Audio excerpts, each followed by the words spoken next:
Pagi, siang, sore, dan malam untuk kita semua. Salam sejahtera untuk kita semua. Om Swastiastu, Namo Buddhaya, salam kebajikan. Jadi perkenalkan saya, nama saya Muhammad Farafi. Saya dengan NPM 2408101035 dengan tujuan di sini sebagai memaparkan hasil dari artikel semi ilmiah saya. Oh ya, kelas saya itu bela negara G170 dengan dosen pengampu Ibu Kinanti. Jadi izinkan saya untuk memaparkan terkait artikel semi ilmiah saya. Jadi dengan judul pemanfaatan drone otomatis sebagai alternatif distribusi logistik bencana banjir di Sumatera dalam perspektif bela negara. Saya akan memaparkan secara singkat artikel yang akan saya paparkan ini.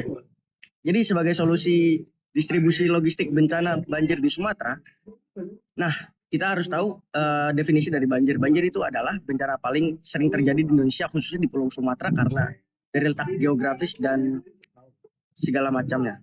Jadi masalah utama saat bencana bukan hanya banjirnya, tetapi keterlambatan distribusi logistik akibat akses darat terputus dan keterbatasan transportasi konvensional. Kondisi ini berisiko meningkatkan korban dan menurunkan efektivitas penanganan bencana. Drone otomatis diusulkan sebagai solusi pendukung. Drone bergerak tanpa awak berdasarkan koordinat latitude, longitude, dan altitude yang telah ditentukan. Jadi kita melakukan input awal sebagai koordinat dari latitude, longitude, dan altitude. Nah, sistem ini memungkinkan pengiriman bantuan ke wilayah terisolasi tanpa bergantung pada infrastruktur darat. Bantuan yang dikirim difokuskan pada kebutuhan darurat seperti obat-obatan dan makanan siap saji.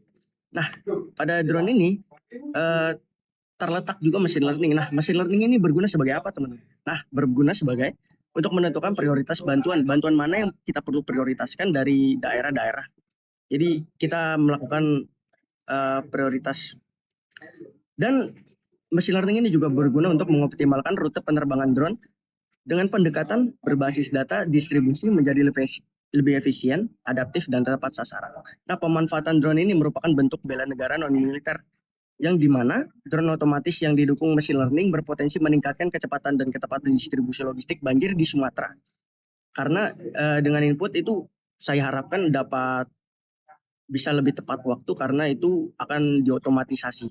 Nah, solusi ini tidak hanya relevan secara teknis tetapi juga mencerminkan kontribusi nyata bela negara berbasis teknologi. Sekian dari saya. Wassalamualaikum warahmatullahi wabarakatuh. Kurang lebihnya mohon maaf. Sekian.